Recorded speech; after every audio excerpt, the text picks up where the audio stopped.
Good morning. We'll call the meeting to order for the day. First item on our agenda is approval of today's agenda. Move to approve the agenda. Second. Motion and a second. All in favor signify by saying aye. Aye. Opposed, same sign. Motion carries. Citizens to be heard. Seeing none, approve payment of bills and vouchers. Move to approve. Second. Motion and a second to approve payment of bills and vouchers. All in favor signify by saying aye. Aye. Opposed, same sign. Motion carries. 2014 audit report. Bob Johnson, come on up, Bob. Lori, you gonna come up too, or no? You just want to hear? Good morning. Good morning. Well, just for Jenny's sake, because I don't know if I've met Jenny yet. No. I'm Bob Johnson, Hi, Bob. Minnesota Office of the State Auditor. Welcome. I'm here just to give you a quick summary of this year's audit. The audit went very well this year.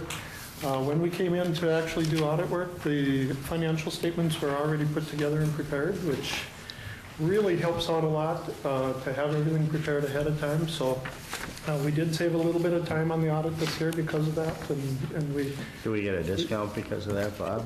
Well, we don't charge for hours we don't have to work, so obviously, yes, you did save some money on Oh, that. good, So, good. you should have two sets of handouts in your packet today. One of them is a handout on financial information. I'll go through that handout first. And then the second handout is the schedule of findings and question costs. You've got a very clean report. We don't have a lot of findings in your schedule of findings, so. Does everybody have the first handout?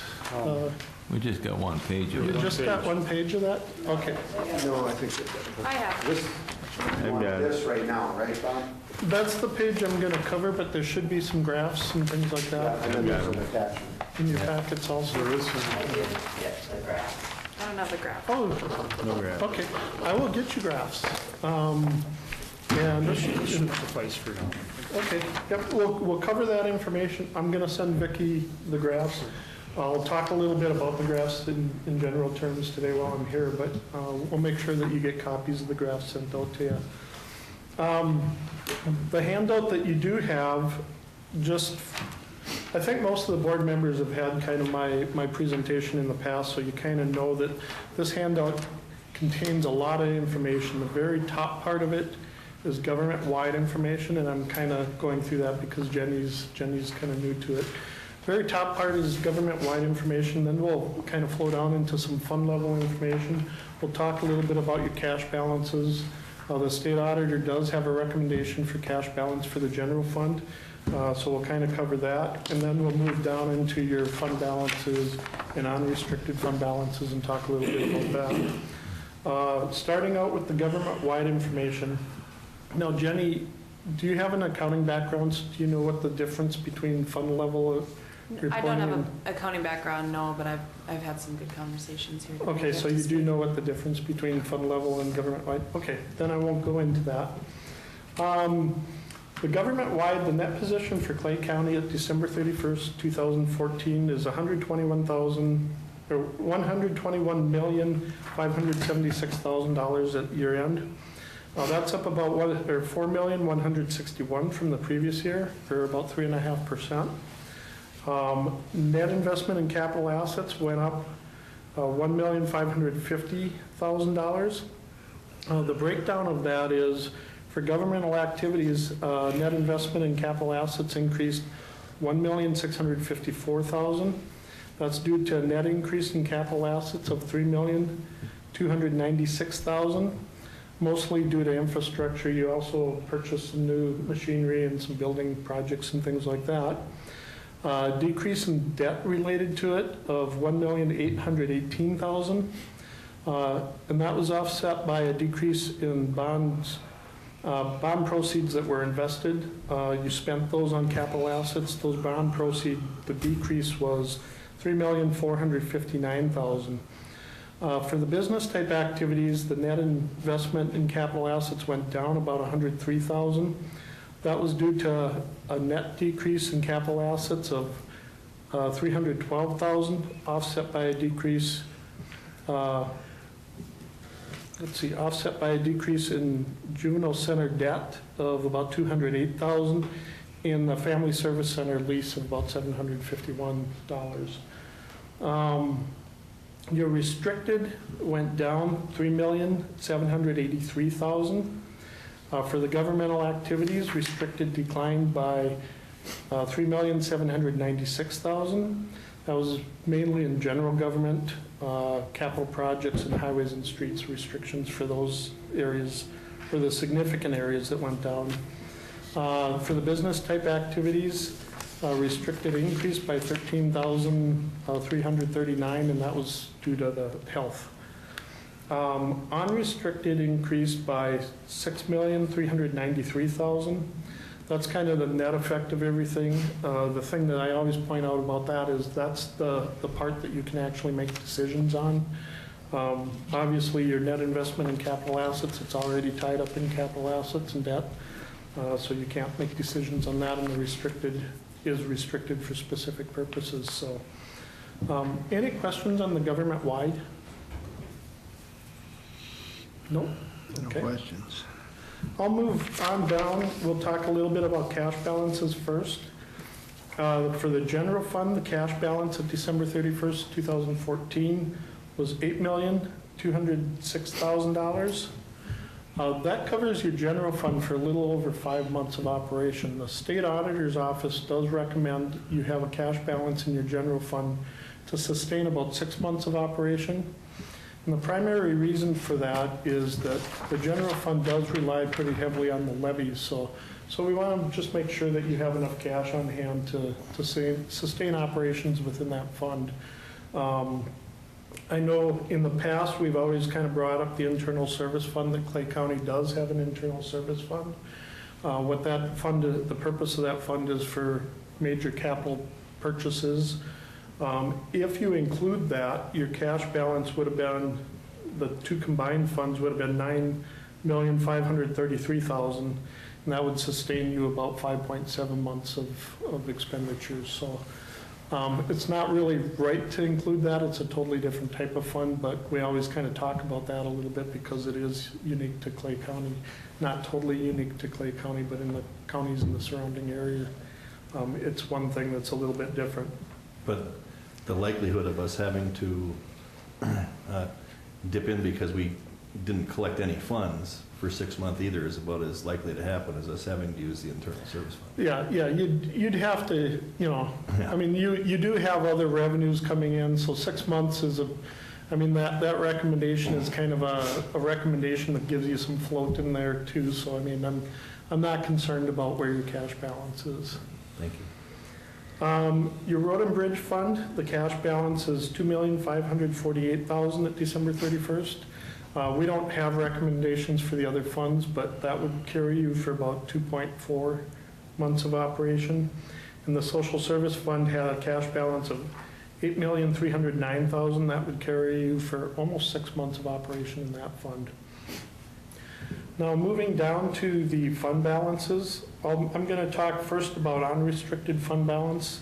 The state auditor does recommend that you have sufficient unrestricted fund balance to cover 5 months of expenditures and fall somewhere between 35 to 50% of operating revenues. That recommendation is on the general fund and all special revenue funds combined. It's not on a fund-by-fund basis. In your case, and this information's not on your handout, but the general fund and special revenue fund unrestricted fund balance totaled $16,424,000. And that would cover you for about 3.8 months of expenditures and 30% or 31% of operating revenues. So you're a little bit lower than the recommendation of the state auditor. What that means is that it's just a recommendation put out by the state auditor's office. If you've got reasons for having lower balances or higher balances, that's fine. You just have to be able to explain why your balances are lower or higher than those recommendations. The general fund had unrestricted fund balance of $6,886,000. That would cover you for about 4.4 months of expenditures and 32% of your operating revenues. Your road and bridge fund had unrestricted fund balance of $1,063,000. That would cover about 1 month's of expenditures and 8.8% of your operating revenues. The social service fund had an unrestricted fund balance of $8,306,000. That would cover about 5.9 months of expenditures and 46.7% of your operating revenues. So, and like I said, that recommendation is the general fund plus all special revenue funds combined. It's not on a fund-by-fund basis. I present that so you kind of know how each fund is sitting. Total fund balance in the general fund was $9,483,000. That's up about $1,394,000 from the previous year. Your road and bridge fund had a total fund balance of $6,632,000, and that's down about $1,646,000 from the previous year. And your social service fund had a total fund balance of $8,306,000. That's an increase of about $913,000 from the previous year.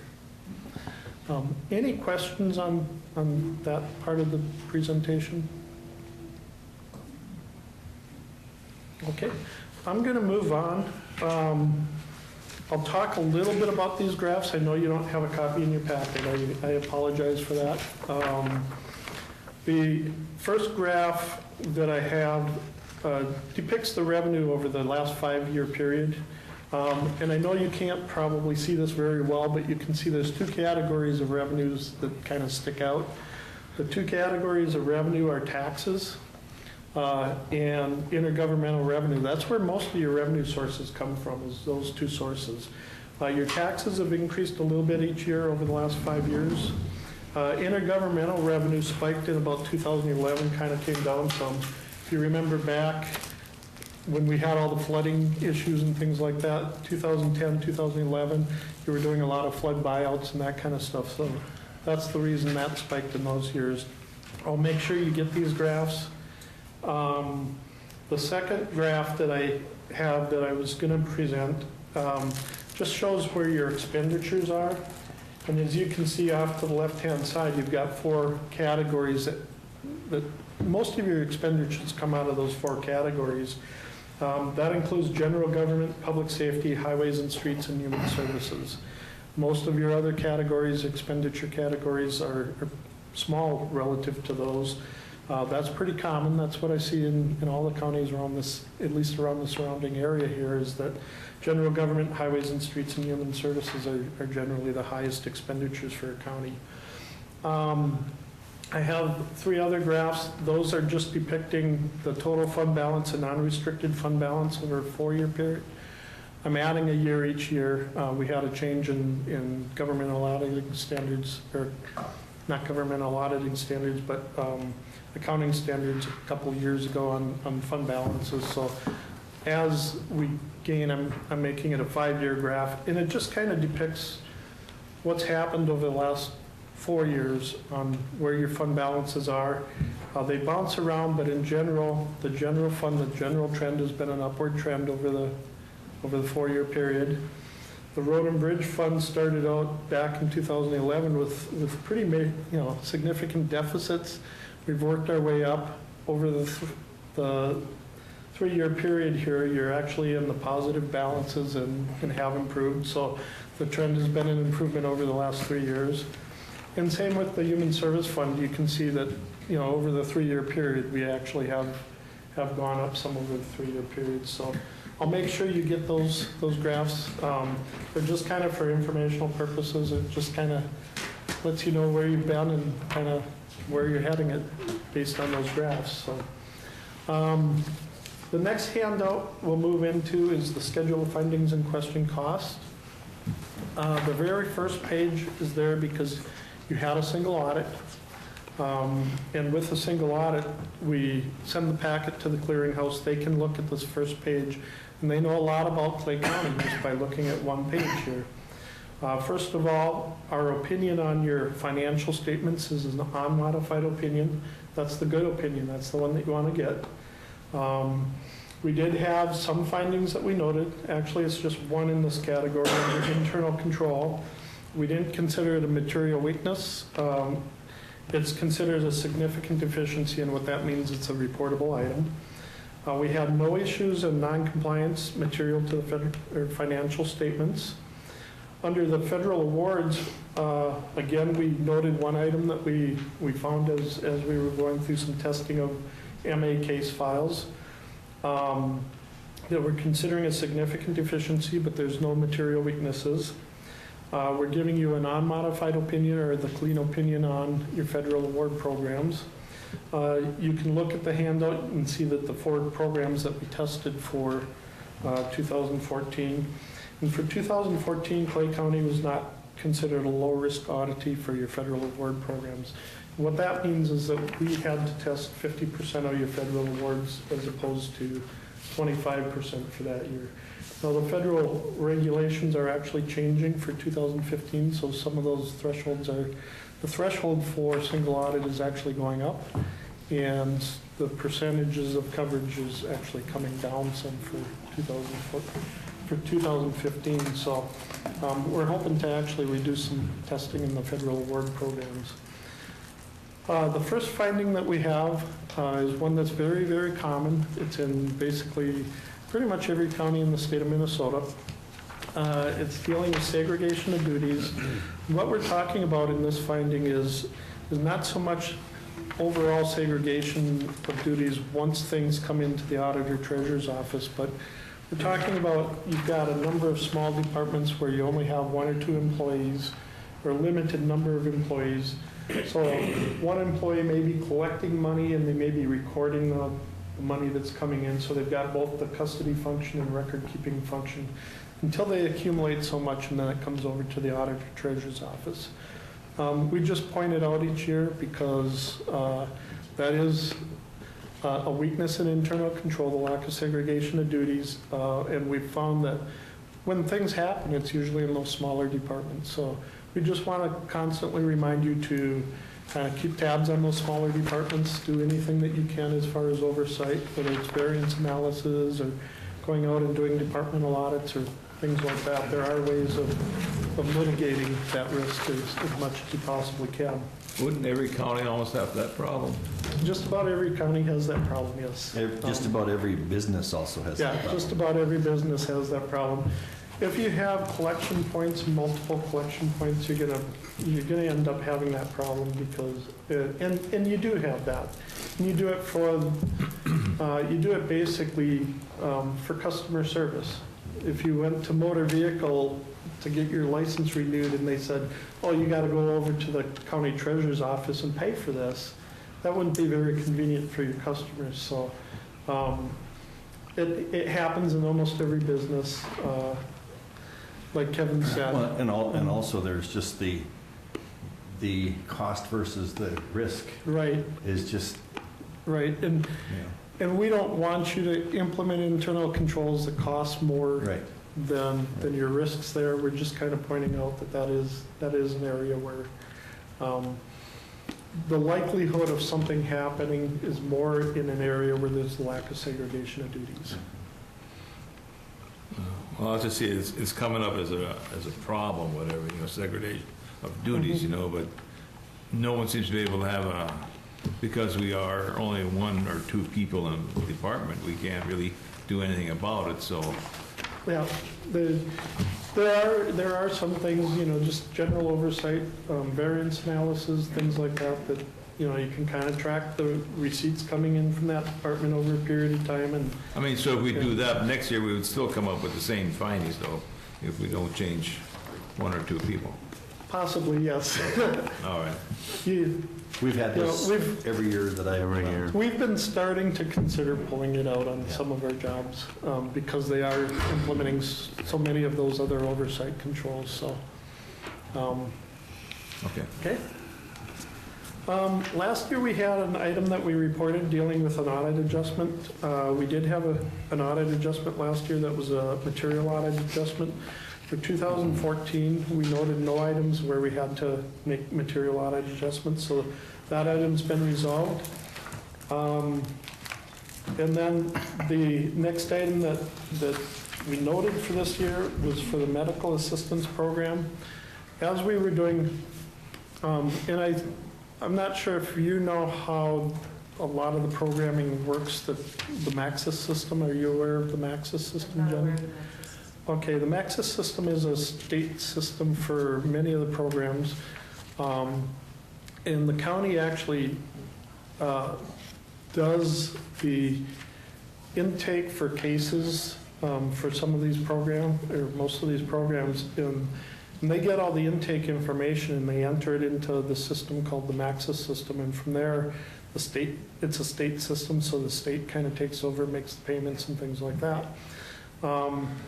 What we found when we did some case testing this year is that we found some cases that the information in the case files didn't exactly match the information in the Maxis system.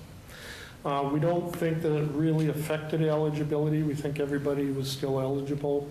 But we're pointing out that there's a weakness in internal control and verifying that everything in case files is matching the Maxis system.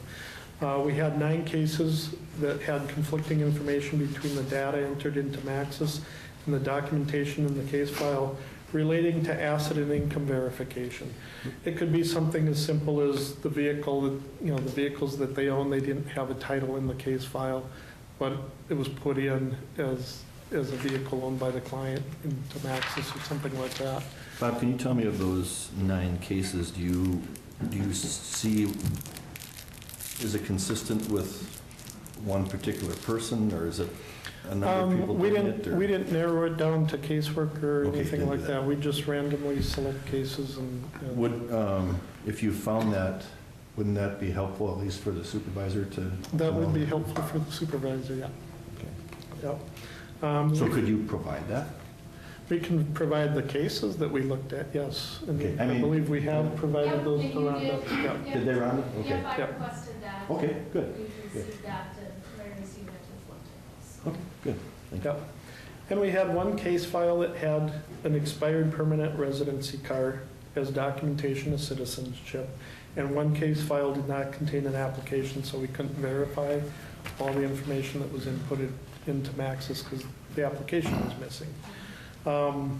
So basically, our recommendation is, I know you already have a review process in place. You periodically review these case files.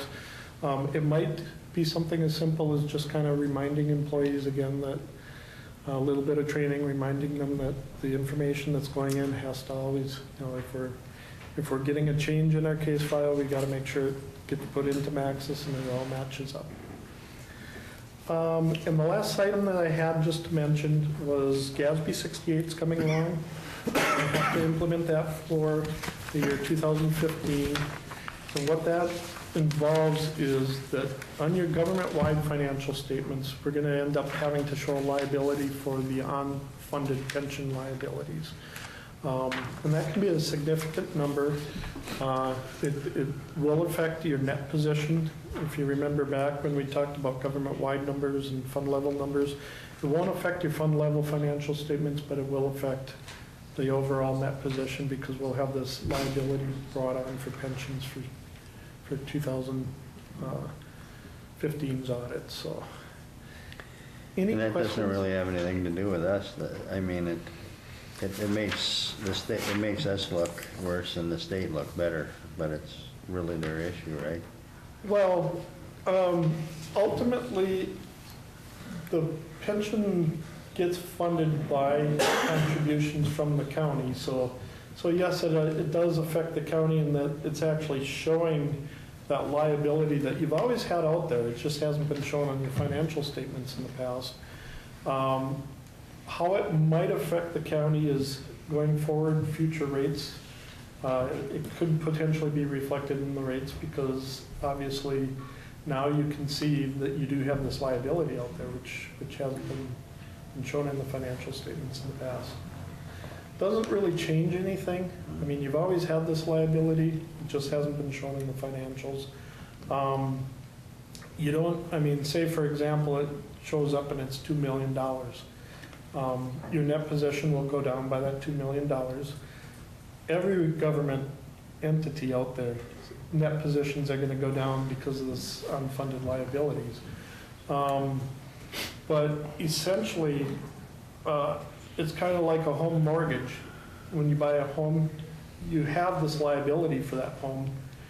you know, we fund it over a period of time. So, I mean, you're not going to, because you suddenly see in your financial statements this $2 million liability, you're not going to have to cough up $2 million to pay it all at once. It's just going to be reflected in rates over future years. Does that make sense? Okay. But that's all I had to present.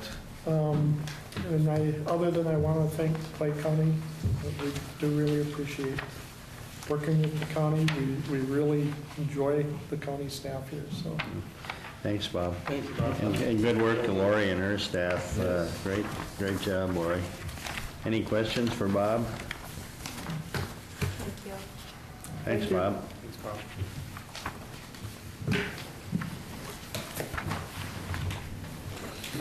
Rhonda?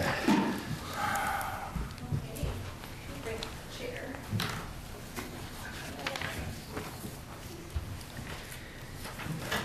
First is Some the, experts with me. Oh, you get the center. Good morning. Good morning. Morning.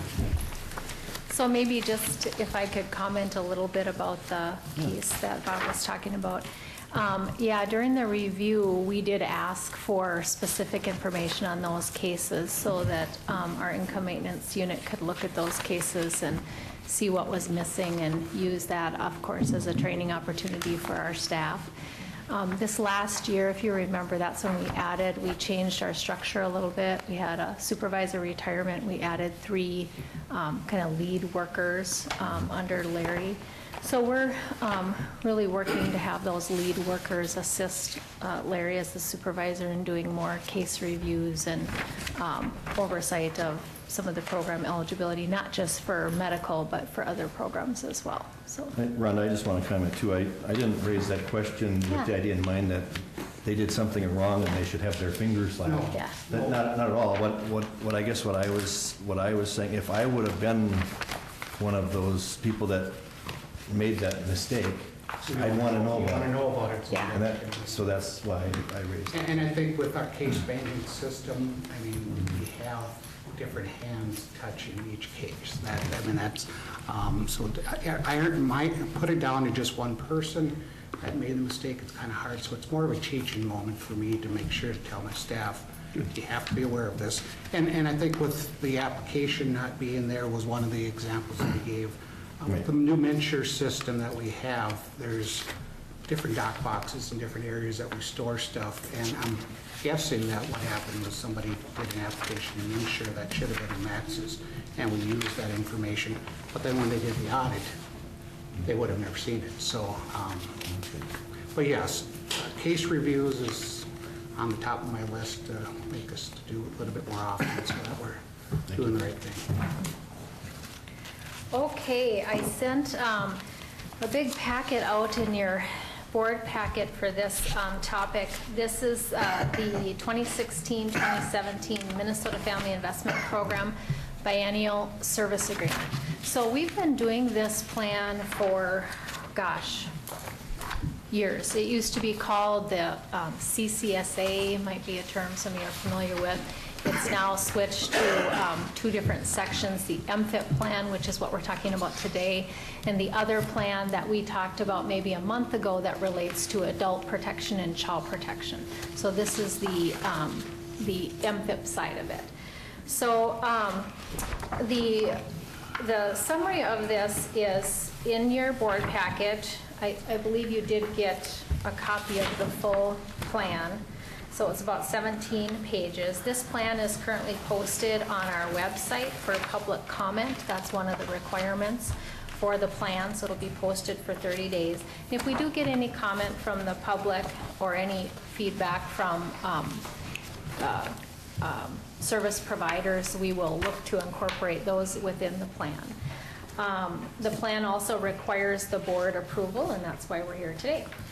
One of the attachments that so maybe I'll just back up a little bit about what is this plan. So the purpose of the service agreement is to provide the state with information about what our county is doing in order to meet program goals and measures within our MFIP population. So MFIP and diversionary work program are cash grant programs for families who are eligible, so low-income families who receive cash grants. So that's what this plan is designed to address. A large part of the funds go to, if you look at the second page of the board summary, go to rural Minnesota SEP, and that is why Teresa Hazeman is here, so she can talk with you a little bit about what rural Minnesota SEP does for our families that are applying for MFIP and are referred to the Workforce Center. So our grant for 2016-17 is $1,095,728. And those funds are divided into three categories. One, to rural Minnesota SEP. The second goes to our county's emergency assistance plan. And the third is income that our staff generate for the work that they do in processing MFIP applications. So we divide the funds up in a budget within those three categories. So on the second page, it outlines where rural Minnesota SEP, we've allocated about $794,000 for next year. The emergency assistance program, about $180,000, and then our income maintenance unit, $121,000.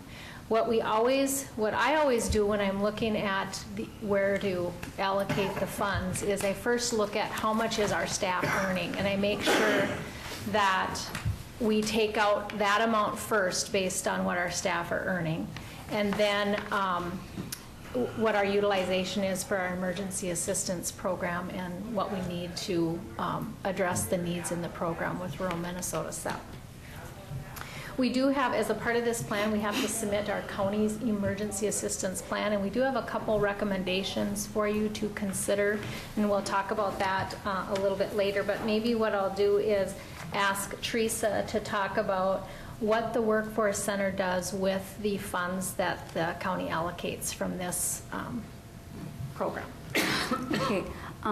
Obviously, we provide staff, but as soon as the client is referred to us, they start out with an orientation to services. And in that orientation, it talks about what are the benefits of working with the MFIP program, how can we help them get to self-sufficiency. And then the rest of it is to let them know about the expectations of MFIP, because MFIP still has an expectation, based on what the family is, whether it's a single parent, whether it's a two-parent household. And so we need to develop the plan, how we get from where they're at when they come in to self-sufficiency based on the family structure. Okay, and when they first start out with us, we do an employability measure, which is an assessment that the state has provided to give us a look at what is that whole family dealing with, whether it's childcare, transportation, mental health, which is what we're seeing more and more, where they're at with their education.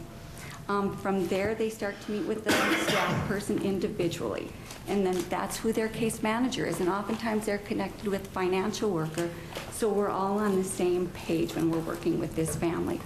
The very first step is typically going through a career planning. It's like they've gone through the assessment, now they're going through a career planning. What is the things that they can do? Where before, MFIP really had a focus on get a job, any job's a good job.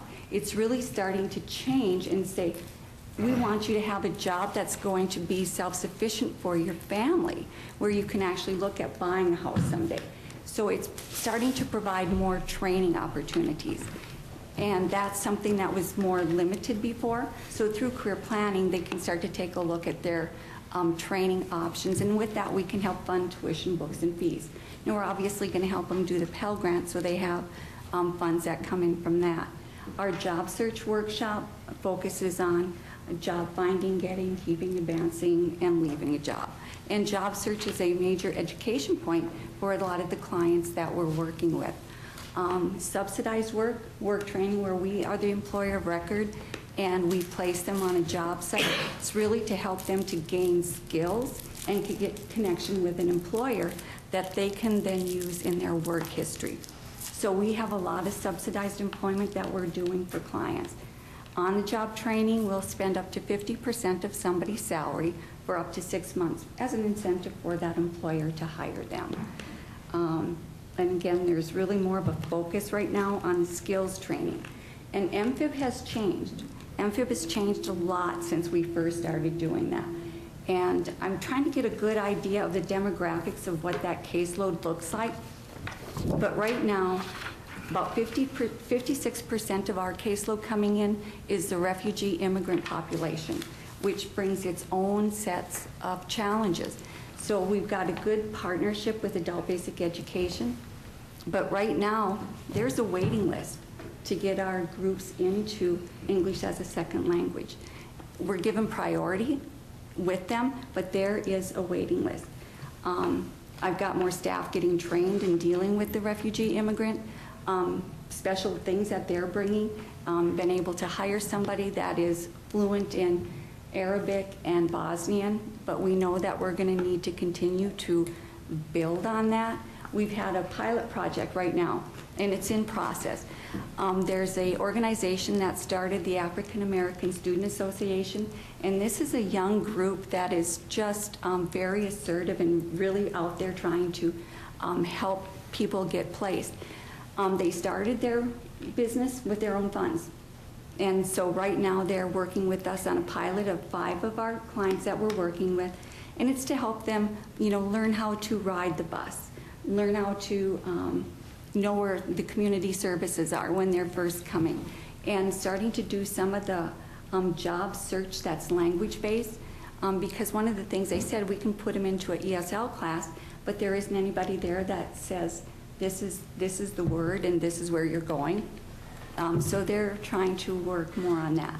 We're going to need to continue to find additional services and, like I said, get staff involved, because this is where our caseload is headed. And I expect it to continue to grow. Most of the referrals that we're getting now from Clay County when we do our orientations are a lot of the refugee immigrant population. How long do you work with someone to get a job? Somebody that's eligible for 60 months of MFIP. 60 months? 60 months, yep. And with that, then the state has also provided an extension category. So somebody that may not have got a job, whether they have had a mental health issue, a hardship, a physical issue, they can be eligible for an extended MFIP program. But right now with TANF, which is MFIP, there is up to 60 months that people can receive assistance. Hopefully they found a job. I mean, it's not 60 months that it takes us to find them a job. It's hopefully to find a job, and then if they're still eligible for MFIP, they can continue to receive MFIP while they're working as a subsidy for 60 months. Right. Does that amount change depending on their income? Yes, sir. I was reading in your report, I mean, some of them are moving across the state line, so, I mean, if they move over to North Dakota, did they become re-eligible for another 60 months then? No, that's a federal limit. So then North Dakota would contact us to see how many months they've used here in Minnesota, and then they would input that into their system over in North Dakota that says that they only have a total of 60 months, Okay. no matter where they're, because they come from different states as well, Right. in the Yep. United States, and we do the same thing, is to find out how many months they've used in those states. So MFIB is a state program, but the baseline is a federal program, the temporary aid to needy families. And the federal program sets that 60-month limit. Some states have chosen different timelines that people can access services, but Clay County chose the 5 years. Well, our state. Yeah, Our I'm state. sorry, the state Yeah, did. and these funds are 91% on the allocation. I think I did include the allocation information in your packet, but it's 91% federal TANF dollars and 9% state funds in this program. How do you track people like that? I mean, if they're not working or anything, they probably don't have a social security number and stuff like that. Do you track them any other way, or? Yes. They still have probably a social security number, and then they're in the Maxis system. Again, there's the interface between Yeah. Workforce One and Maxis that my office uses, and it keeps track of it through something behind the scenes that I don't know exactly how those Right. pieces go, but yes, our input and their input then determines how many months they've used. And you gather some of the information from other states too. Yep. So it's tracked. The other thing that's changing is the performance standard in itself. We're going to the self-sufficiency index, and that is that people have been, it's a measurement that says that they've achieved a job and that they're earning enough money. And there are two different ways to track that, depending on where they're at on the system or if they've gone out to job placement. So right now, that's going to be the measurement is self-sufficiency index. And right now, Clay County is within that standard. And you'll, on the allocation sheets, you may have noticed there's a few counties that have what's labeled performance bonus money. And you'll notice Clay County does not have a figure in that category. And while we are within the performance measure, you can only earn that bonus if you are above the performance measure. So we are within it, but obviously our goal would be to get above that measure and be able to earn those extra funds. So, any questions for Teresa? Any questions? No? Okay. The second piece to this allocation then is our emergency assistance program. And this, counties are allowed to kind of set their own guidelines for emergency assistance. Our plan was last updated, I believe, in where we did more of the major changes was back in 2013. So a couple of years ago, we made some changes to our plan, and we are suggesting to make a few more. So these would be folks, well, maybe Larry, do you want to talk about how people come in and access emergency assistance? A family or individual, generally with EA, it's families. So they come in if they have an eviction notice or a shut-off notice from a utility company. They'll come into our office, they'll can only be done every 12 months, and so if it hasn't been 12 months since they've came in, then they are ineligible. But if it's been over 12 months that they applied for emergency assistance, they come into our office, apply with the eviction notice or with the shut-off notice from the utility company, and we then take the application, we look at what their income was the last 60 days to see if they've met the 40% of the guidelines for meeting their personal needs. And if they've done that and it's cost effective for us for them to move forward, then we would pay their utility shut off or eviction, whatever they have.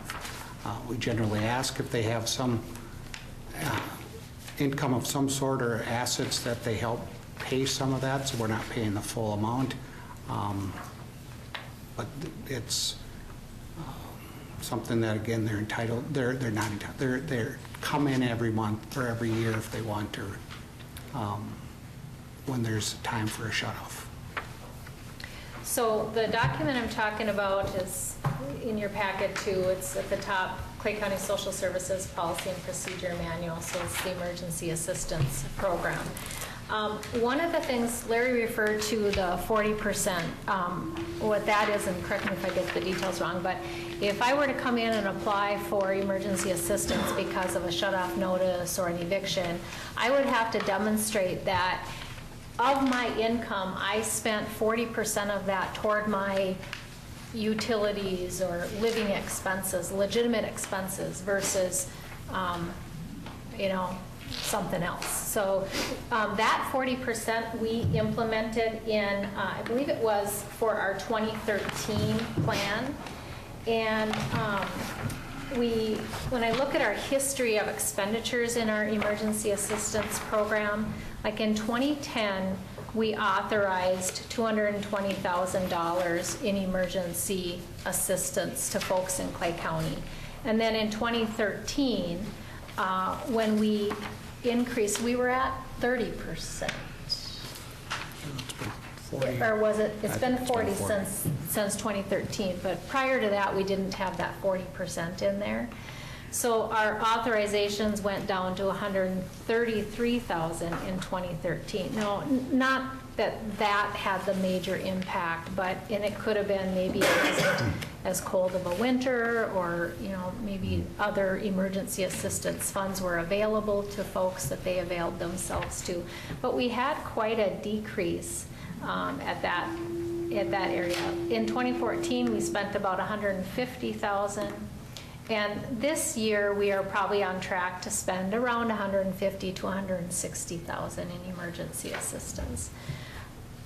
Couple of the suggested changes we're recommending is at this point, individuals that are below 175% of the federal poverty guideline, that's an eligibility criteria. We're requesting to consider that to go to 200% of the federal poverty level. Thank you, Mr. Chair. Rhonda, do we have an estimate as to what percentage of our county population would qualify at that 200% level? I do not, no. Do we have an estimate as to what percentage of our county is at the poverty level? Have you seen that percent lately, Mary? You know, I have not seen that percent lately. Do you? I don't know, I don't think so. I think this is just completely, I think, and the reason I Yeah, it's a ask is good I think question. it's higher than the general public thinks it is. And I think that would be a, The poverty level's high. Oh, yeah. right, and I think that's an important number for us to let the public know. Sure, sure. Yeah, that's a good point. Yeah, and we can certainly gather that information. It's been a while since I've looked at our percents for the federal poverty level. We, when the 200% of the federal poverty level is, you cannot go over that for this program. So the law would not require us to go over 200%.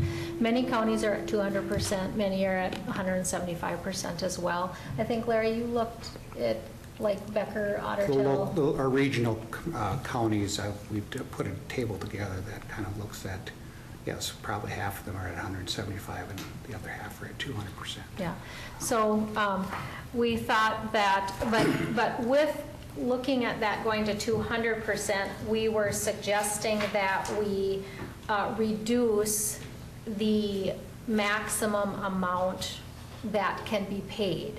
So there were two sheets in your packet, one just comparing for you the two federal poverty, the other one comparing for you. Right now, we allow up to 3 times the standard, but our recommended change would be 2 times the standard. So you could see that we may have more folks that may be eligible, but we would be authorizing less of a maximum amount. So is that trying to spread it out to more people? It's trying to spread it out to some more people, and you know, again, trying to manage some of our repeat applicants from year to year.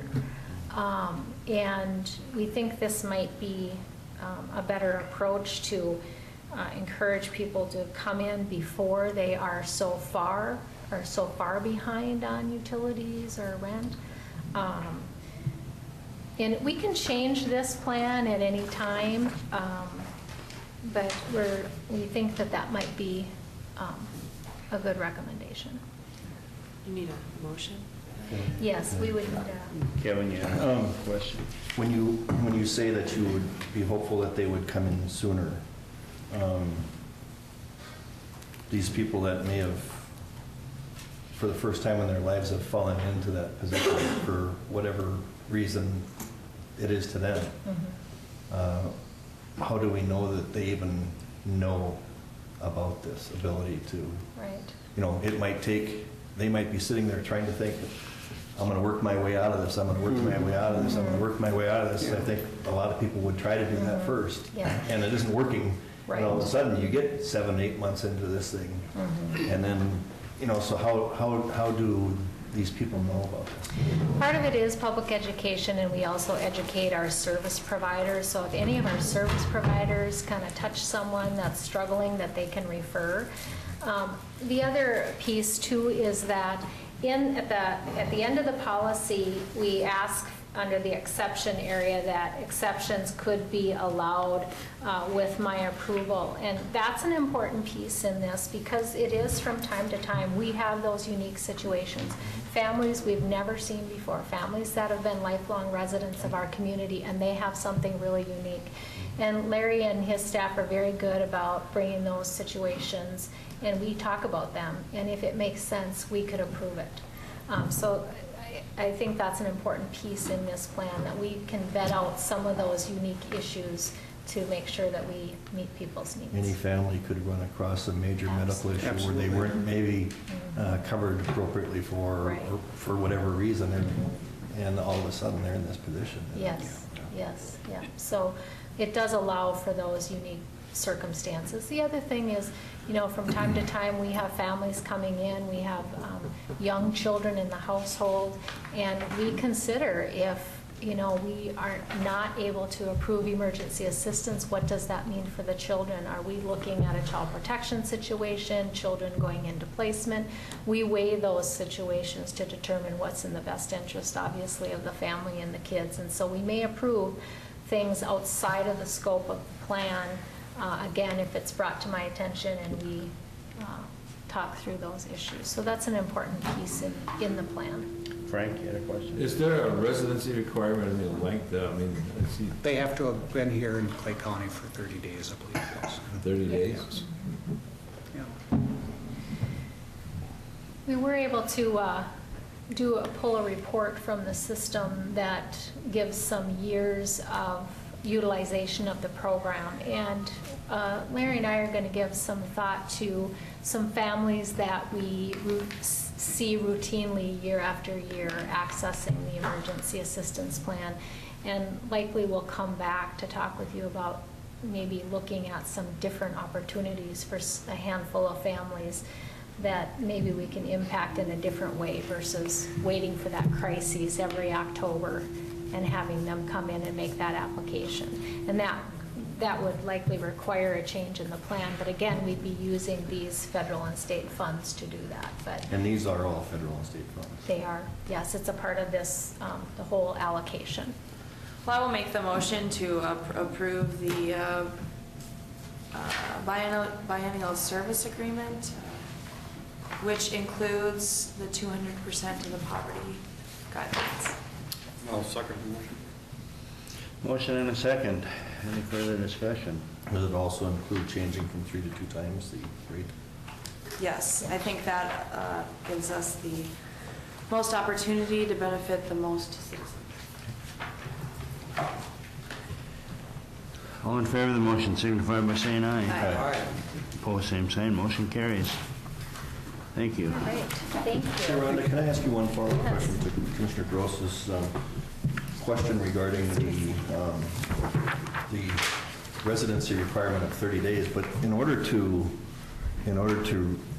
access the emergency funds, you would think it would have required them to be here much longer than 30 days to even qualify, wouldn't it? Well, I mean, Or maybe in those shut off that? situations, if somebody moves here and they have a deposit or something, and they moved from North Dakota and they moved to Moorhead, but they weren't planning when they left North Dakota and they need help with their deposit to move in today, then no, because you haven't been here 30 days.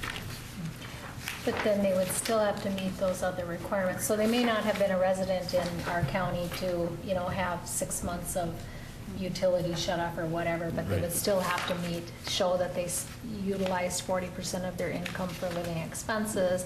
They still have to have been here. Well, yeah, you're right. For those folks, they would not have been here for 30 days, but then they wouldn't be eligible. Right. But, there are other organizations that do have emergency funds as well, so we make referrals for those cases where we can as well. We work pretty closely with Lakes and Prairies in administration of the Fuel Assistance Program and some of their homeless programs and some of the other organizations. But And again, you know, a significant number of these are probably people that are talking about this area that we talked about the below the poverty level Yeah. in terms of income. Yeah. And, you know, it's, you So, can. yeah, then you- something has to help, because, I mean, we only do it every 12 months, but there's some families that have come in between that period, and they know they're not going to be eligible. I guess, And we give them a denial letter, and they, I guess my question is, and I'm going to ask the question, and I think I know the answer. Okay. but, for us to try to assist a family in this predicament that they're in is way better from a county standpoint as to them losing their residency. Is it not? Absolutely, absolutely, yes. And that's one of those factors we do really look at is, you know, maybe they might be slightly over the 2 times the limit. We can't go over the 200% federal poverty. That we wouldn't be able to do based on the legislation, but we will consider some of those unique circumstances. We do not want to see people homeless. We will see them in our other systems if we do, and That's my you point. know that, That's my point, absolutely, because yes. if we don't help them in this way, Yeah. we may have to, even under mandated laws of the state and the federal government, help them in another way that can be Right. more costly. Right. and I think increasing that from 175 to 200 is going to help a lot of those families, like we've talked about, that one-time emergency, we had some extra bill. We want them to be out there working, and so they're earning a little bit more money, but there was just a little bump in the road that they had, and we couldn't help them before, but now we can, so that. And then just one last thing, Rhonda. In your numbers here, you're showing for, in the current grant, $180,000 in the county emergency assistance Yes. program. So that, of the $1,095,000 that we're scheduled to receive under the grant, you're taking that much to apply towards that program. But yet, I thought I'd heard you just say in your presentation this morning that you were anticipating spending 150. Yep, about 160 probably Okay. this year. And so I did put a little bit more money in there to accommodate for that 200%, Okay. just to kind of give us a little bit. So what we do is, Larry and I will kind of evaluate how these expenditures are going each month. And if we get to kind of a point in the year, and let's just say we're on track to spend 160,000 versus the 180,000, then oftentimes what we do is we meet with Teresa and we talk about, are there some unique things that we can be doing to help families that are in our infant population? We met with her this summer because if we don't spend this money, we don't get it. It just goes back into the state allocation. And what they have done in years past is some counties who overspent, they've taken other counties who've underspent and made them whole. There's a risk to that. You may not get it. You may not get it, right. So, but we meet periodically throughout the year. That's one of the things Teresa talked about, doing something unique with our African-American families or immigrant and refugees, because we do have a disparity in that area. And so we talked with Teresa about, you know, if we could free up $10,000, $15,000 of this money, because we're not spending it here, could you do something unique with that population in our MFIP program? And so we have those conversations throughout the year to try to meet the need and adjust the money as necessary. But, yeah. The other thing we didn't say is in 2013, the other thing that we added to our emergency assistance plan is that the financial workers can require an applicant to go to Lakes and Prairie's financial literacy training if they see, you know, in some of the dynamics or the issues of the family where financial literacy would be of benefit. So we added that in 2013 as well, and we'll make that referral and require families to participate if we think that would be of benefit. So that's been helpful as well. Thank you. Thank you, Remy. Thank you. Thank you. Okay, so then next item, you guys stay. Thank you. You can sit Good here if morning, you'd like. everyone. Okay. is county-funded burial. Okay, so I think I sent numerous documents in that packet as well. Rhonda? Yes. If I may, Mr. Chair. I have read this, and I found it very, very interesting. And from what you're saying here, is the Wright family, the Corsmo family, and the Dobmeyer family, who have served Clay County very, very well, have not had an increase in nearly 13 years. Is that correct? That's correct. And you're looking for it, and that's the basis of what you have in front of us, right? It is, yep, and I would just add, well, I would add a couple things. One, we use probably, we use a number of funeral homes. We don't designate funeral homes. But there are 3 in Clay County. No, More than that? we've used some in Fargo, we've used some in other counties. In Clay County, yes. There's Yes. probably That's what I'm just- saying. yes. Thank you. Yeah. But we do use a variety of funeral homes in our county and out of our county. The fee policy was set in 2003, so that is correct. Those, in particular, the services of the mortuary, that rate has not been changed. We pay cost for products, you know, the caskets and urns, and so as those costs have increased, those expenses have increased as well. Plus, on some of those items, we pay cost with 5%. So that hasn't changed, and I wasn't recommending any changes there. I was contacted by one of the funeral homes and asked that we take a look at this. We have been looking at this since 2003 at our office, so it isn't that it hasn't been given some attention. And to be honest, even though we have not increased them since 2003, the rates that we pay for the services of the mortuary are not so out of line even with what many Minnesota counties do. We're not the lowest and we're not the highest. You know, although I certainly felt that it was time to take a look at it in a more formal way. So we did, Chairman Wayland and myself and Larry and Brian, we met with a couple of our funeral directors, and we had a couple of our staff there as well, and talked through some of the issues. And they had 3 primary issues.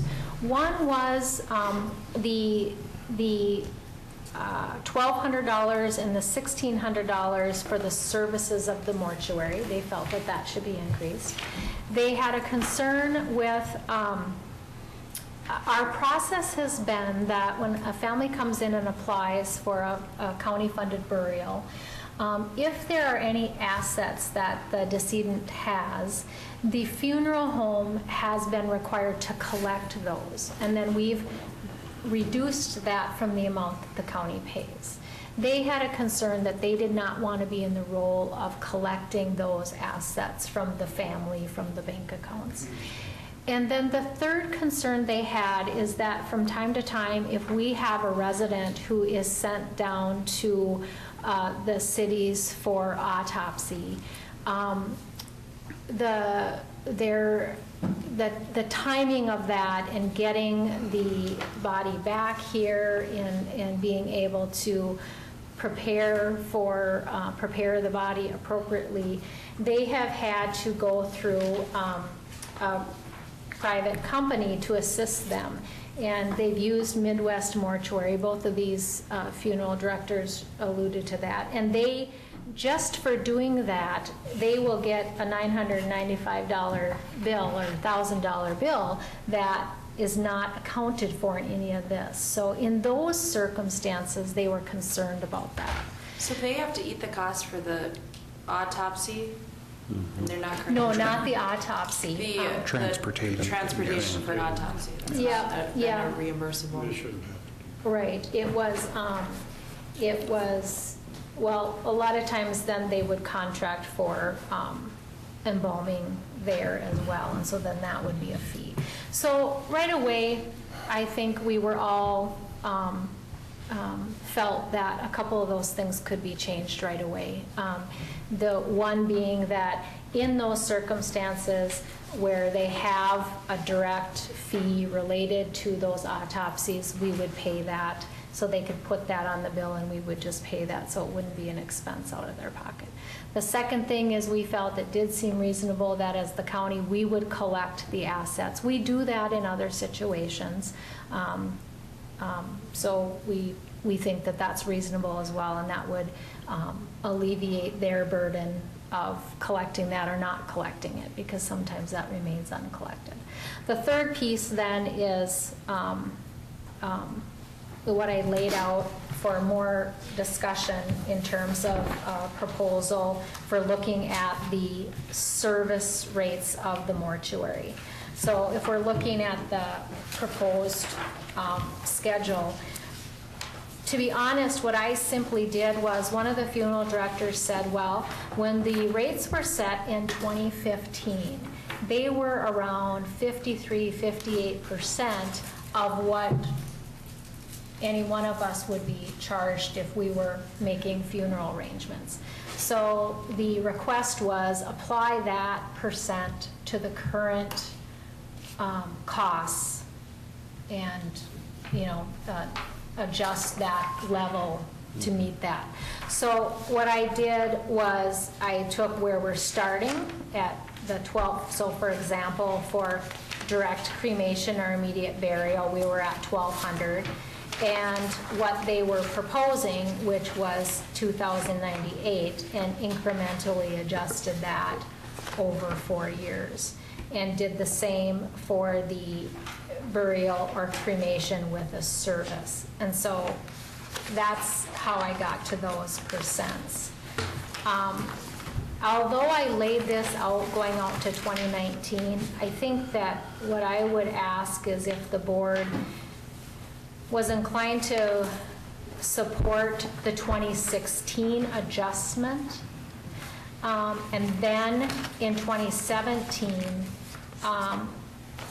so when we set the budget in June of next year, when we start budget conversations for 2017, we would come back with a little bit more information about a recommendation for 2017 and on. The more I've looked at this, and honestly recently went through a funeral process in my own family, I had a lot of more questions. And so I feel like it would be helpful for Larry and I to have a little bit more conversations with a couple of our larger funeral homes that we use more frequently, just to be clear on a few things. So my recommendation really is just to look at any approval of the 2016 plan, and then we would come back before you for the remainder. Questions? Kevin? Well, I think what you're proposing is reasonable. If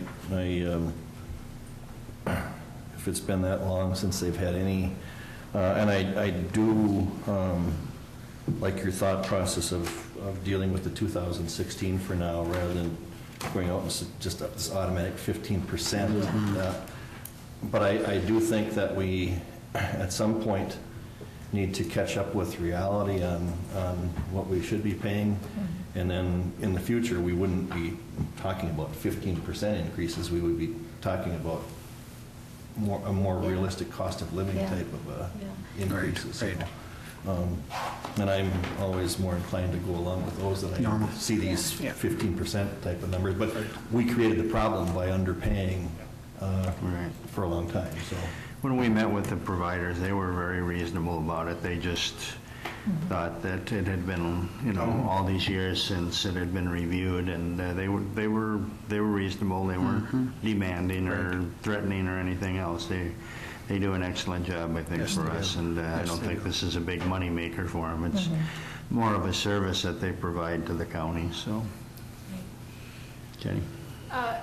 Excuse me. In the last year, how many funeral services did we do for these? So we're averaging about 45. I think. Let's see. Did I give you? Well, burials as opposed to funerals. Is that? Oh, you're saying. Because I see that it's, 2016, it's about a little more than $400 more for the funerals, and so I'm just inquiring as to how many funerals we're doing. You know, we'd have to pull that out. I would say, when I've looked at it, it's probably about half and half, where some have a service and some don't at all. That's what I had estimated too. What I did, just in looking at the change from 2015 to 2016 up in the service area, it's about a $200. So it actually would be either the direct cremation or burial at an additional $200, or with a service at the additional approximately $200. So I just took, on average, if each funeral that we pay for increases by $200, so 45 funerals at $200 more would be an additional $9,000, assuming that, you know, our level stayed the same. And then I did add an additional $4,000, considering the Midwest mortuary bill. You know, if we were to have a few of those, that would be $1,000, and a little bit more for the transportation. So I estimated an increase in cost for 2016 around $13,000. Wayne? It's my understanding the county would rather have a cremation due to cost, but if the family would like to have a regular funeral and burial, then that's what we do. Correct. Correct. And Mr. Chair, I make a motion for what Rhonda has in front of us. Is that for the 2016 rates? Yes. I'll second it with, but I do have another. Okay, we have a motion and a second. Kevin, you have more And- discussion? And going to the per mile basis, we talked about, you mentioned something about when they have to do an autopsy, that's typically goes to the cities, correct? And so that, you were talking about that they get the funeral homes get a $900 bill for that. Is that correct? Did I hear that correct? Right. So the way they have this itemized here, they brought a sample one, and there's no names on it, but so they have the mileage at $395, embalming at $300, and then they have reconstruction at $300. So this is a sample of the bill that they said is pretty routine that they get. Okay, so I guess the issue about the $1.25 per mile, and it says loaded one way, can you explain that to me? Well, that would not, we would already be covering that in that scenario. But this might be maybe if they have a burial that's in, St. Cloud, for example. Okay, where or maybe they've there's- requested to go Right. to a Right. plot where they... Right, yes. In that particular case, so does the $1.25 include some labor or something? It's one way, and I looked at, when we met with one of the funeral home directors, he said, well, there's a document out there that outlines what every county's policy is in the state. And so we got that document, but unfortunately, like ours, many of these are old. The counties don't update them as much. So this is from 2009. But transportation, when I just kind of looked through this to see what other counties are doing, ranges from $1 to $2. And almost all of them are one way, or they put the IRS rate in there. Well, that's what I was wondering. Why wouldn't we just go with the IRS rate and just have it total mileage? Yeah. They're paying the people driving too, though, Kevin. But that's built into... That's built into the in service. I don't know. Yeah. To the it's service built side. Well, in reference to vehicles, and we did have a conversation about that. These are specialized vehicles, so they cost double what the car does. So they're very expensive. I mean, a hearse is But they expensive. already have vehicles. It's the cost of... They didn't buy the vehicle for the purpose of taking our people to...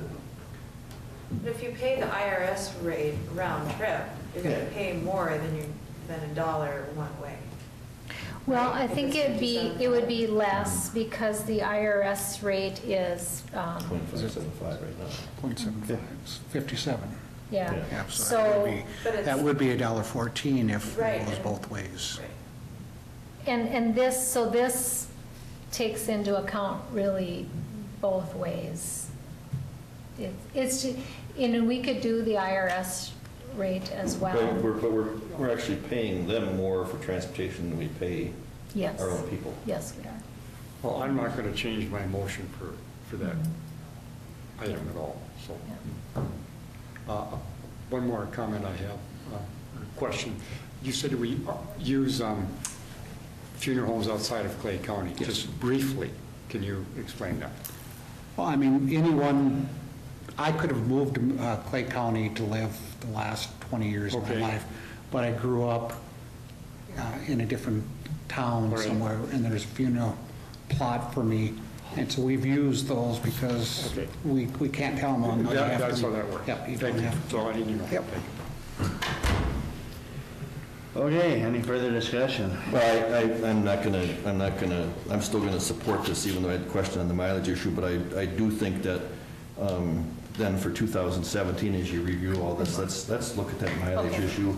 And I think we should be consistent on how we pay mileage to everybody. And we're not being consistent here in this particular case. Right. And I think we need to stay consistent. I think we're paying it just one way though, so if we paid both ways, Yeah. it'd come out about the same. Well, it'd be slightly less than what's here, but it would be consistent with what we pay everybody else. Right, there you go. Rhonda, you had I would something just else? add another comment. I did ask, in 2009, there was a forum article, I don't recall how it came up, but it was about county burials, and the forum did a comparison between Clay County and Cass County, and it was interesting even for myself, because we, in our county, I was wondering, why do we pay so much more for county-funded burials than our neighbor across the river if we use similar, funeral homes and Yeah. whatnot. So I did ask for what their current rates are, and just to give you an example, for them, they do, so for our direct cremation and immediate burial, we're at $1,200. Their 2015 plan is at $1,253. And for ours with a service, they're at $1,672, and we're at $1,600. And that's their plan for 2015. So even though those represent they're 2003 numbers, we are not, we're in line with what Fargo, North Dakota does. There are some reasons why some of theirs are a little bit less expensive, because they, as I understand it, have a county cemetery plot, so they're not paying as much for some of those expenses. But I thought it was kind of an interesting comparison. Could you expand quickly on the plots? That was one question I had as to how we go about paying for plots, seeking out plots. Would it be in our best interest to purchase a group of plots to save money? Well, it's a good question. To be honest with you, the funeral homes work through that issue with any families that are there and make decisions, and we pay cost to those plots. Some counties will set, limits on. Some counties actually set limits on, we can pay more than this for a casket, no more than this. We have in here that it's the minimum of those products, and most counties do that as well. Some counties set limits for plots. We have not done that. I think our funeral directors pretty much make those arrangements. I believe so. And they've been really good at, I think they are really good at looking at conservatively and giving recommendations to families that are fiscally helpful for the county. But we allow those decisions to be made between the funeral home and the family. So, just as I recap here, the cost for those plots? Typically, what do we spend for a plot?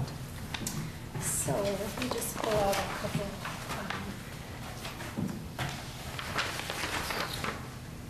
Let's see, these were some of yours. Let's see. This is opening. Burial space.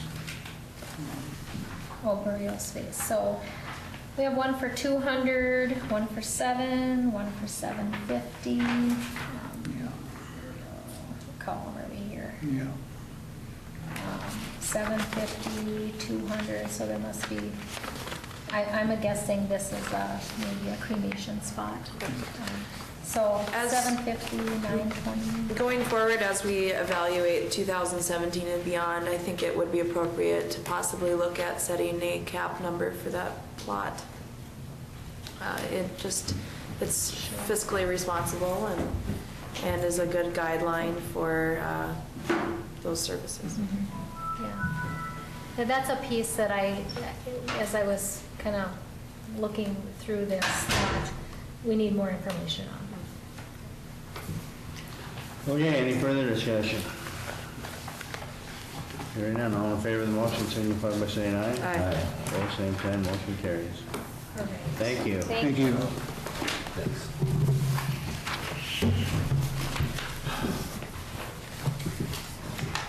Yeah, I think you're next, coming up.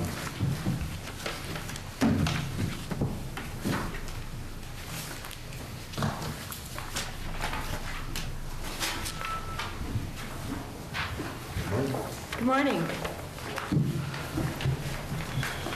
As you saw, my request is short and sweet. Spending money. I'm requesting to upgrade our office furniture. It would be the 4 front stations. And that would make it more ergonomic for staff.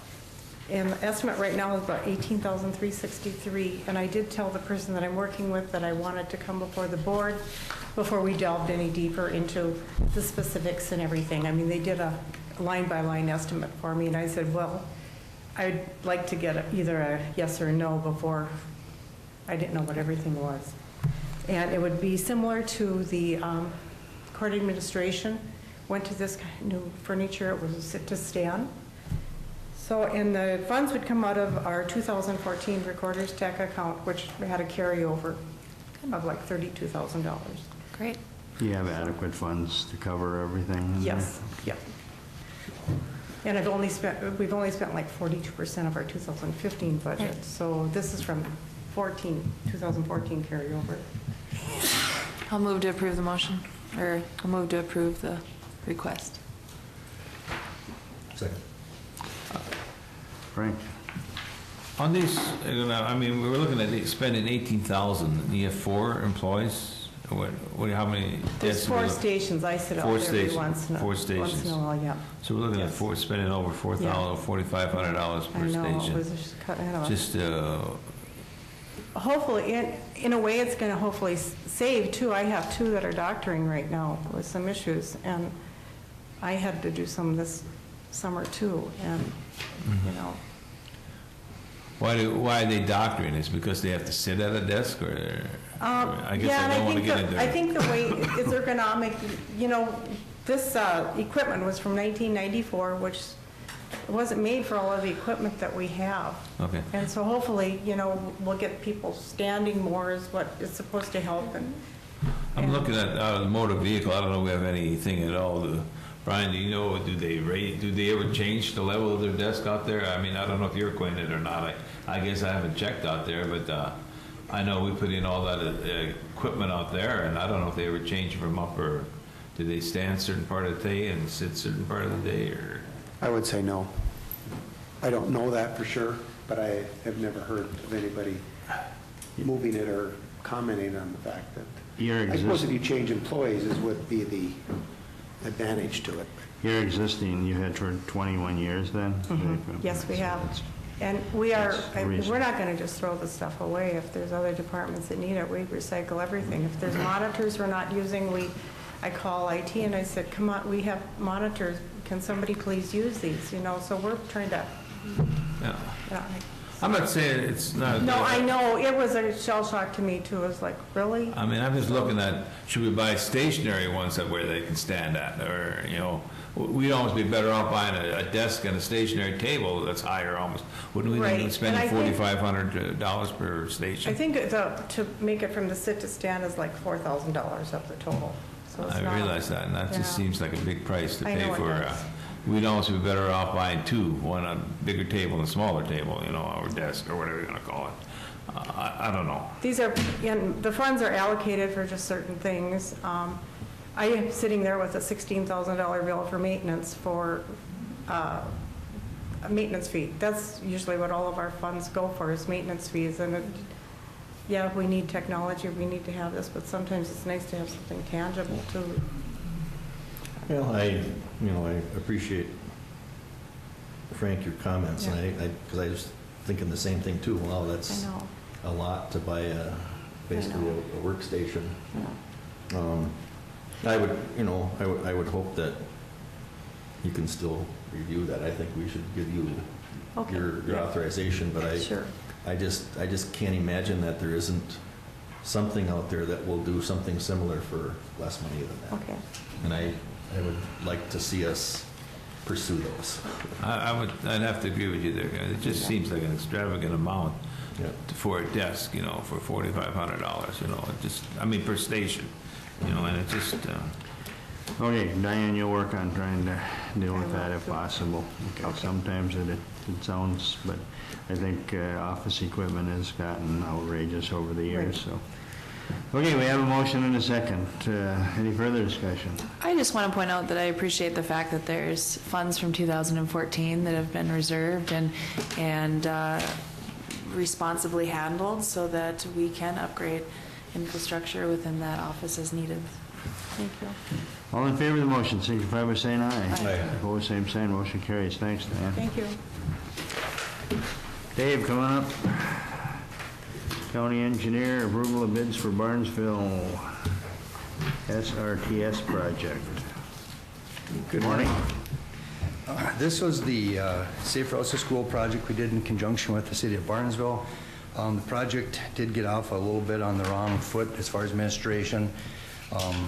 We are the funding sponsor through with the pass-through funds coming from the state.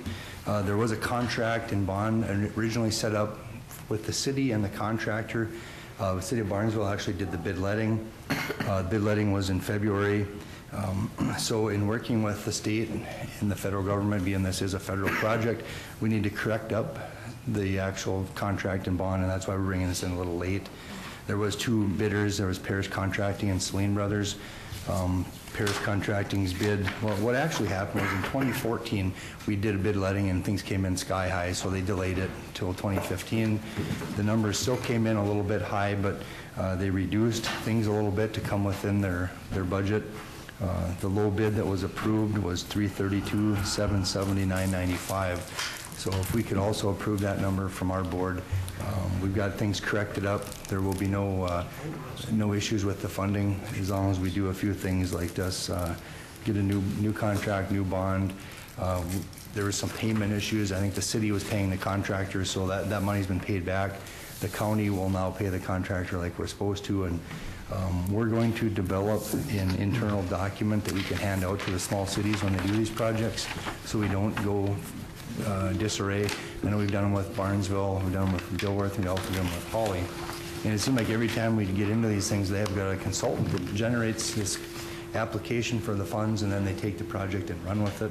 And some steps are usually, they can get skipped, and we're going to try to eliminate that.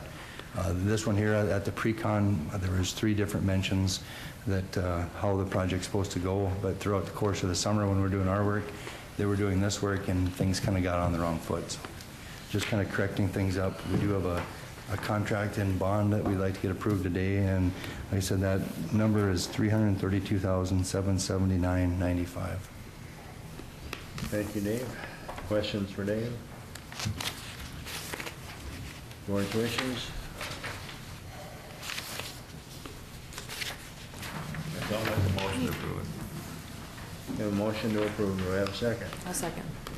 Motion and a second. Any further discussion? Hearing none, all in favor signify by saying aye. Aye. Opposed, same sign, motion carries. Thank you. Second item, it'd be approval to purchase a mower.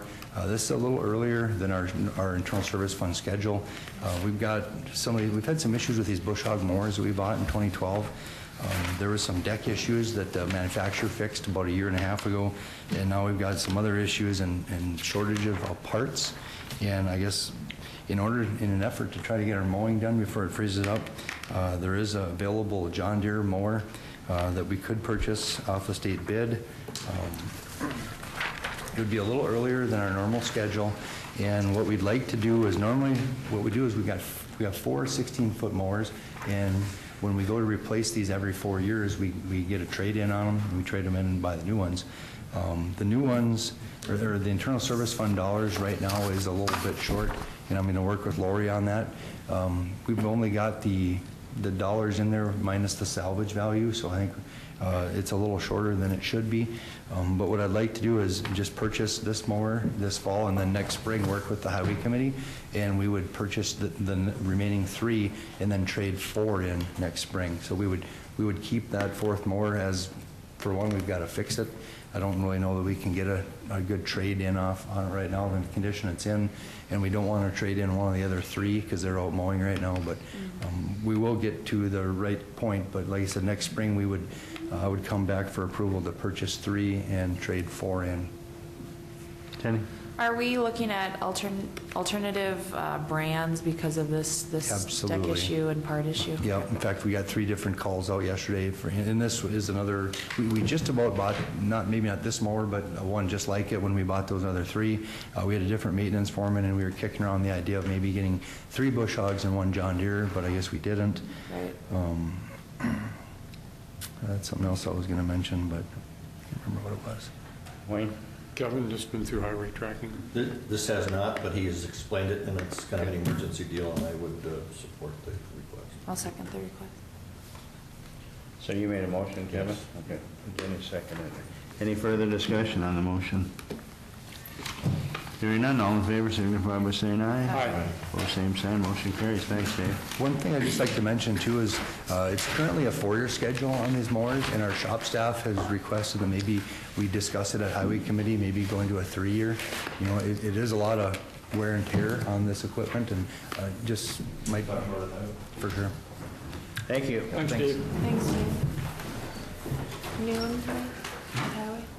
Brian, revenue expenditure update. Yep. Is it new? Well, good morning, Mr. Chair and Commissioners. Really, I guess I handed this out just for an update purposes and come before you today if just there's any questions. There's really no unique situations. Everything seems to be falling in line. You notice the court administration is up a little percentage. We've increased that for 2016, the amount, and we don't control the amount there. So, but everything else seems to be in line. So I guess I'm here to answer any questions that you may have, and ask Lori to join us here today too for any questions that you may have on the current budget. Okay, any questions for Brian or Lori on this? Mr. Chair. Brian, did you hand that out just now? No, that No, it was was sent with our out in the packet. packet. Here's a copy though. Can you just quickly touch on that debt retirement for the joint highway facility?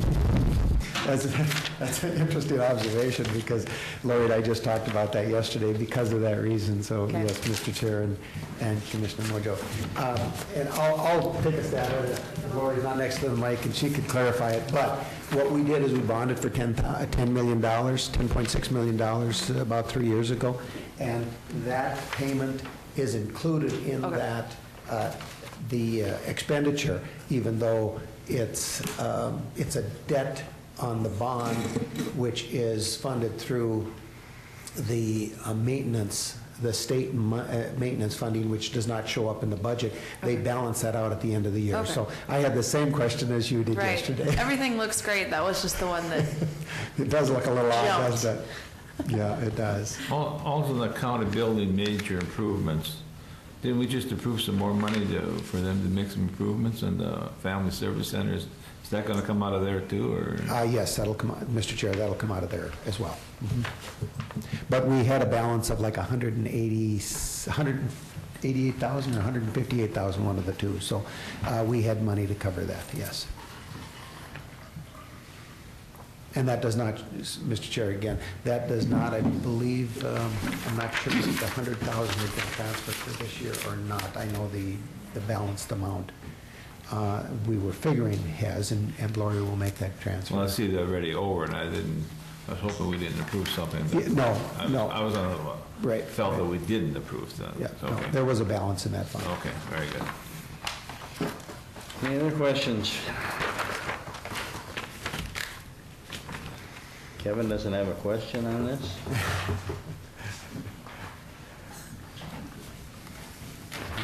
All right. Thank you, Brian. Thanks, Brian. Thank you, Mr. Chair.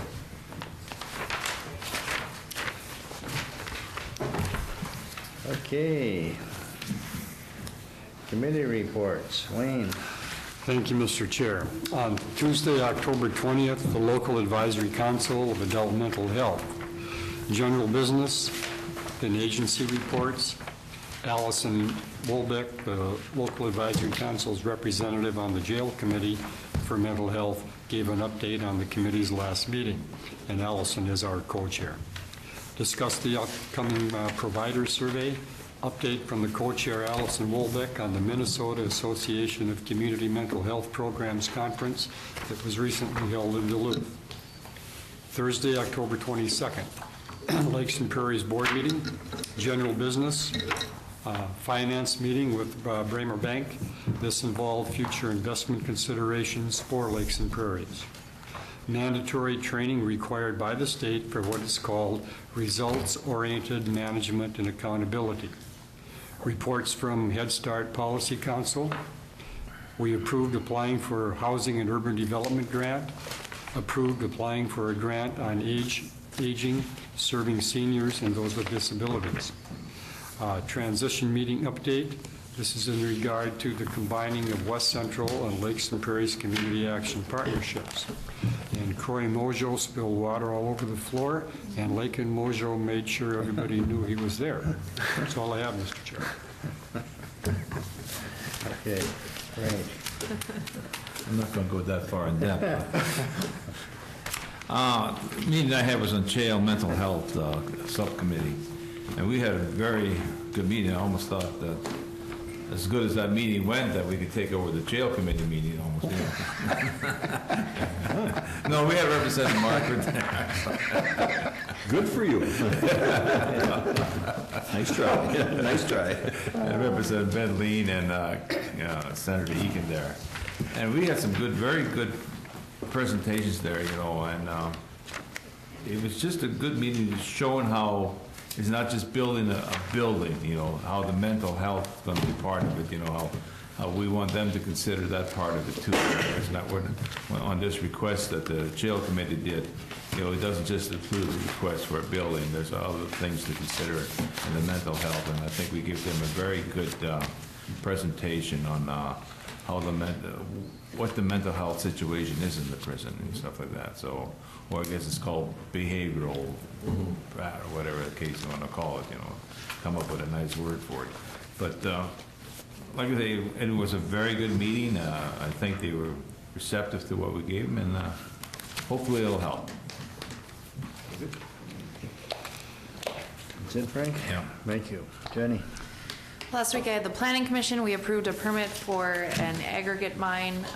One thing that continues to come up when we discuss those issues are road conditions and dust control within the county, and I think that's just something I would urge the Highway Tracking Committee to continue to talk about.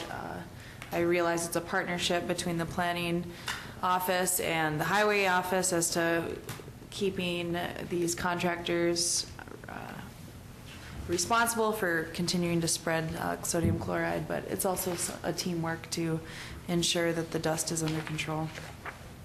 Historical Society met last week, which is why I missed the jail subcommittee, because I had that.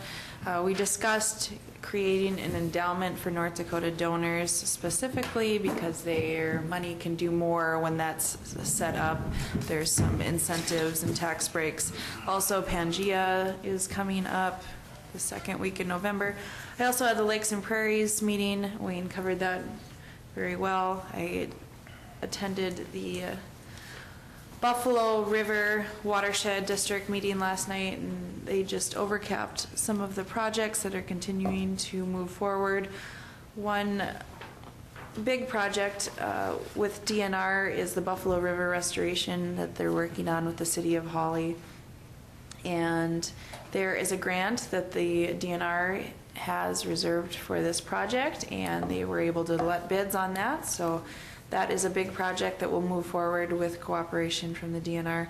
They also talked about the board as a whole making a comment on the EIS. They, much like us, chose not to, as a group, make a comment.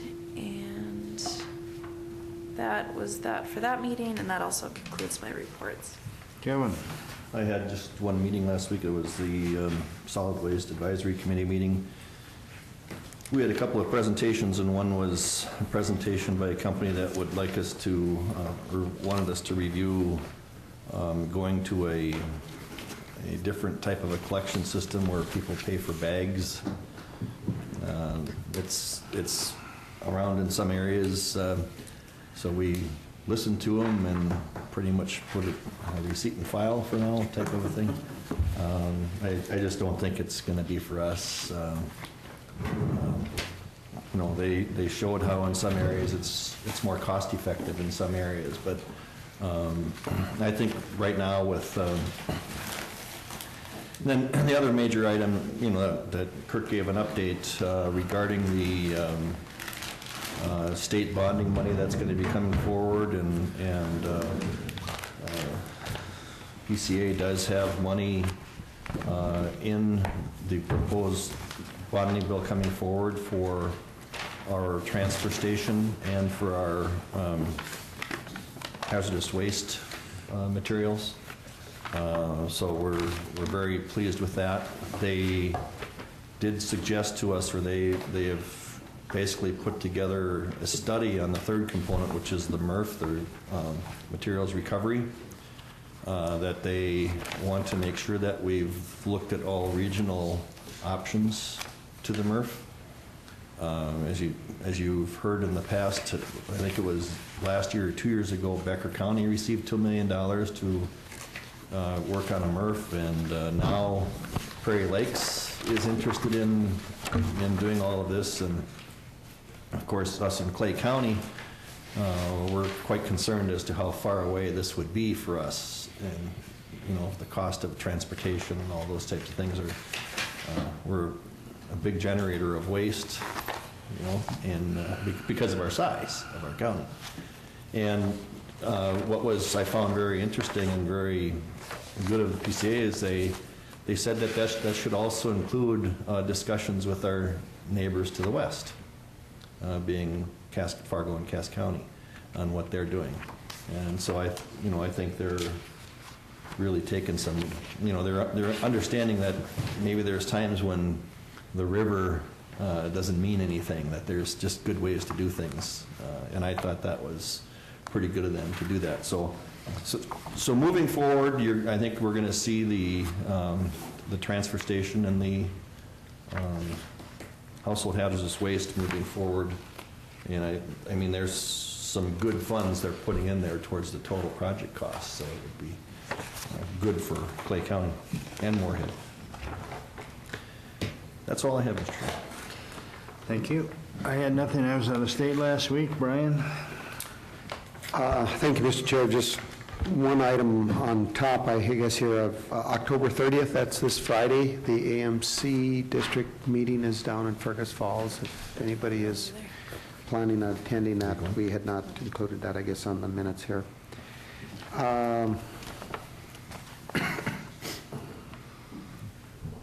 Kirk and I had a meeting with the city of Moorhead, reference solid waste, and the bonding bill and the legislation, and just a strategy meeting, I guess, with their city manager and their solid waste administrator, and also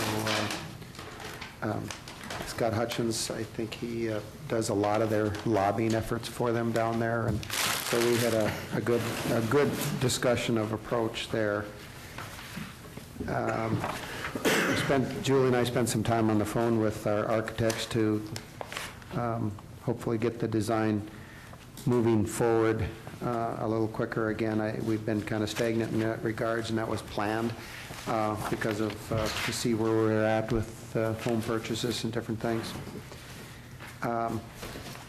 Kim and I have been continually working on the housing buyouts. It's going very well, but it is very time consuming.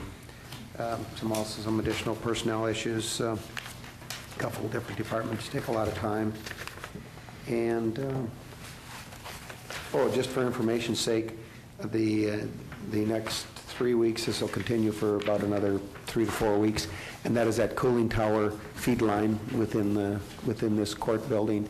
The heating system is going to be affected, the cooling system is going to be affected, so Joe said it'll be about another 3 weeks before that's finished, and that was approved here a couple weeks ago or so.